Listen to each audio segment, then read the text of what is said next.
Ouais, bonjour et bienvenue à tous et à toutes dans cette nouvel épisode. Ici, dans cette vidéo, maintenant, mes chers amis, comme nous sommes dans les capsules dédiées à l'architecture réseau et surtout sur le protocole réseau essentiel.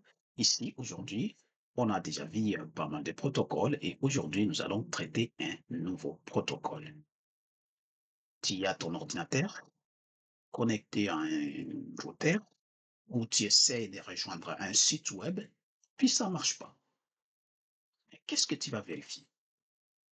Dans ton petit réseau local, il y a une salle de serveur quelque part là-bas, et puis tu essaies d'accéder à ton site web que tu as hébergé là-bas depuis ta machine, bah, tu essaies, ça ne marche pas, ben, ça ne marche pas. Et ça montre que tu mets le port et tout, HTTP, adresse IP, port, mais ça ne marche pas, ça ne semble pas fonctionner.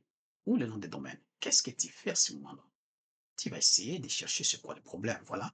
L'une des commandes qui nous permettent de diagnostiquer, de dépanner ce genre de problème, c'est le protocole IC1P qui va nous servir de faire ce genre de diagnostic en premier pour vérifier si les réseaux vraiment est opérationnel. Si le serveur web est joignable à partir de ta machine. Et ça, pour le faire, il faut utiliser le protocole IC1P. Voilà le sujet de la vidéo. On va voir tout sur ce petit protocole.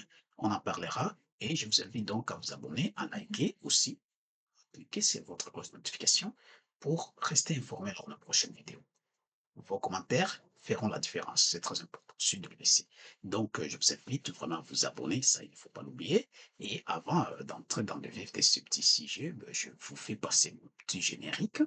Et par la suite, je vous reviens très très bientôt pour passer aux choses sérieuses. C'est parti.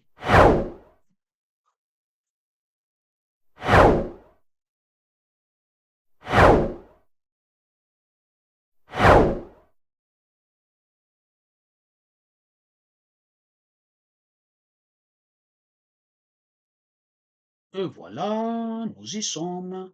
On va voir ici dans cette vidéo le protocole ICMP en premier. Maintenant, ICMP, c'est Internet Control Messaging Protocol. Maintenant, ce protocole-là, c'est un protocole de diagnostic et de signalisation d'erreurs dans un réseau. Ce protocole est utilisé surtout pour les couches 3. C'est un protocole de couche 3, donc de couche réseau du modèle OSI. Si tu ne comprends rien de ce que je dis, couche 3, couche modèle OSI, quoi, ben, il y a des vidéos précédentes qui traitent de ces sujets. Tu peux retourner en arrière pour les vérifier, tu vas les voir. Donc, ce n'est pas grave. Là. Tout est dit. On ne parle pas des choses qu'on n'a pas encore parlé. Si nous abordons un point, sachez que tout ce que tu peux te poser comme question ici sont déjà dites avant. Et si ce n'est pas encore dit, je le signale. Donc, on continue. Maintenant, comment fonctionne ce protocole-là et comment faire ce genre de diagnostic et de signalisation des erreurs? C'est ce que j'ai donné l'exemple quand je commençais. Imaginez que vous avez hébergé votre site web dans un serveur quelque part.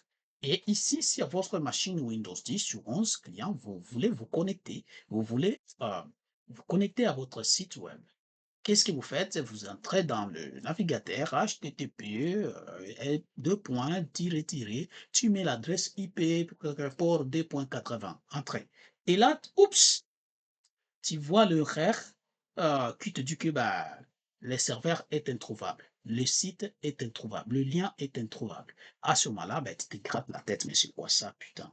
Voilà, c'est ça le but de cette vidéo. Ça, directement, on comprendra que la plupart de ces erreurs-là sont souvent causées par une accessibilité réseau de votre serveur.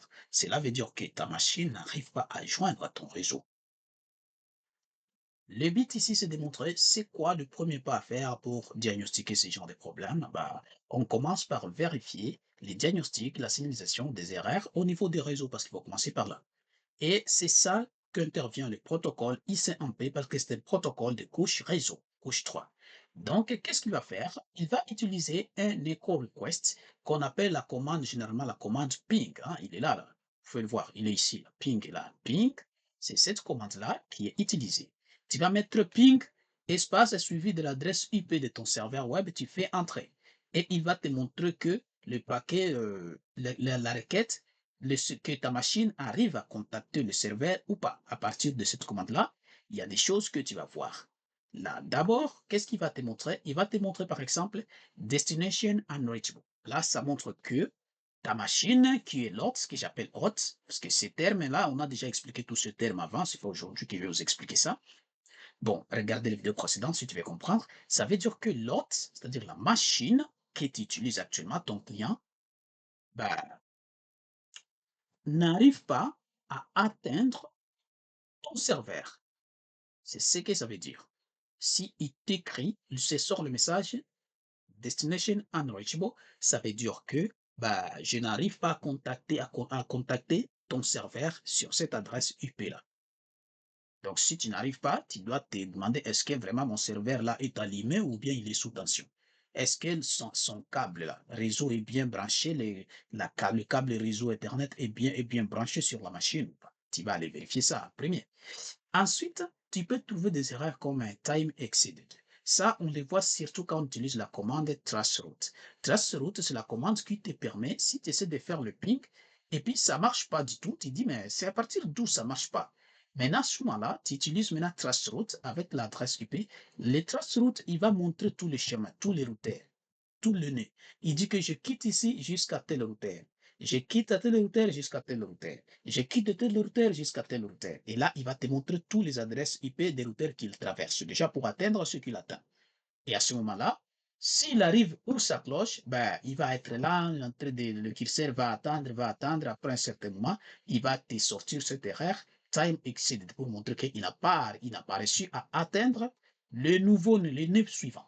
À ce moment-là, tu sais que donc mon réseau va d'ici jusque là, donc je ne peux pas atteindre la machine ou les routeurs qui vient après ces tels routeurs. Et à ce moment-là, tu peux te mettre à corriger ton réseau. Voilà ce que ça fait.